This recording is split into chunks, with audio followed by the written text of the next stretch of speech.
Je tiens à nouveau à nous saluer au nom de celui qui nous a unis ce soir. En l'occurrence, le Dieu des dieux, le Seigneur des seigneurs. Avant que je ne procède par développer cette réflexion, j'aimerais ensemble avec nous tous ici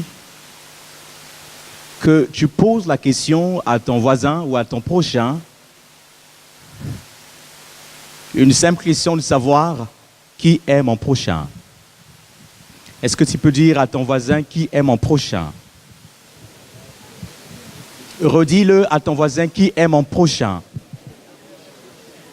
Et dis à ton voisin qui est ton prochain. Merci, que le Seigneur vous bénisse. Heure après heure appelle le jour. Jour après jour appelle semaine. Et semaine après semaine appelle mois. Ainsi, succession de ces derniers accouche une année et encore des années. En cette fin d'année 2017, une aubaine m'a été occasionnée, celle de nous lotir et fractionner cette réflexion sur une petite sentence tablée sur un aveu et une attestation christique plutôt, tirée de la péricope de Luc au chapitre 10, le verset 17b jusqu'à 37. Abstenons-nous de la lecture, mais quelques phrases m'intéressent. Et la phrase phare de cette réflexion, c'est celle que nous connaissons tous en tant que lecteurs de la Bible. Et je suis censé croire qu'exactement ici, il y a des gens qui essaient de surfer ou naviguer dans la logique théologique. Tu aimeras ton prochain comme toi-même. Ainsi, loin de développer le concept de l'amour dans sa trichotomie, l'expression précitée paraît comme un hymne précieux des écrits lucaniens et qui a enthousiasmé les érudits dans l'univers théologique.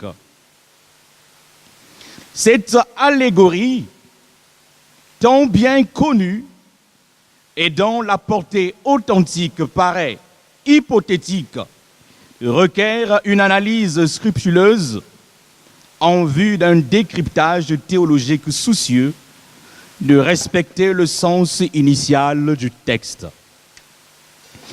Je me permets à nouveau de nous ramener à la table interrogative de ce soir, surtout celle de savoir qui est mon prochain. Cette question nous a été posée ici tout à l'heure entre nous, entre voisins.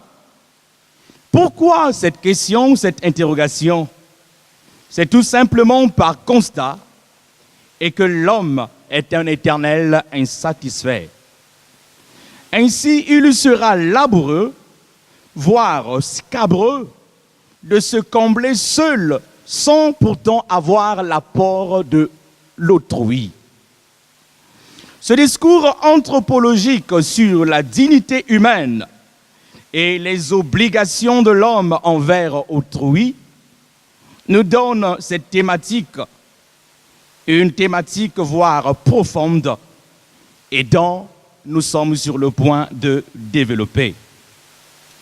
Frères et bien-aimés dans le Seigneur, alors ce soir,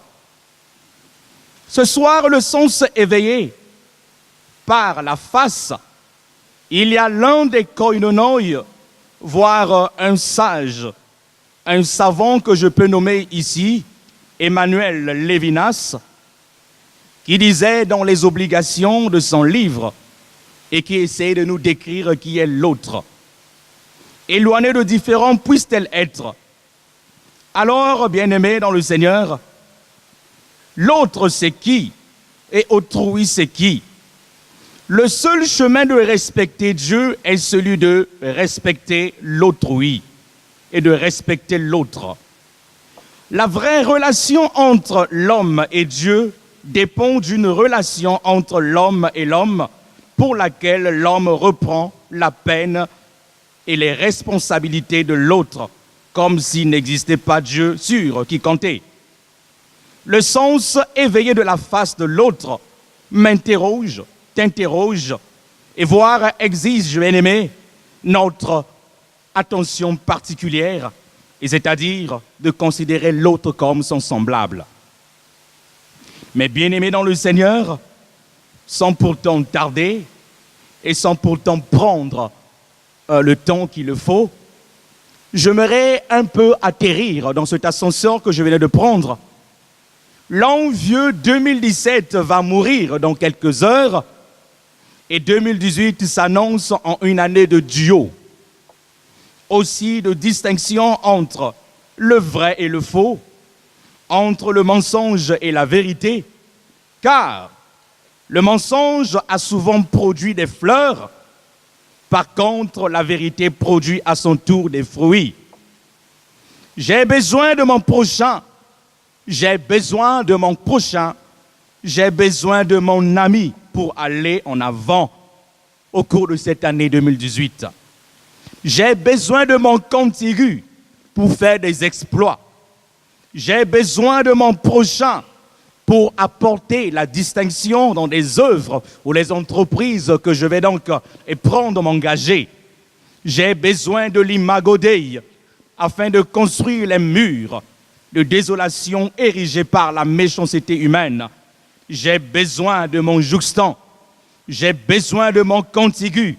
J'ai besoin de mon frère. Et pour cela, il mérite d'être considéré plus que jamais. Frères et sœurs, et voici cette réflexion.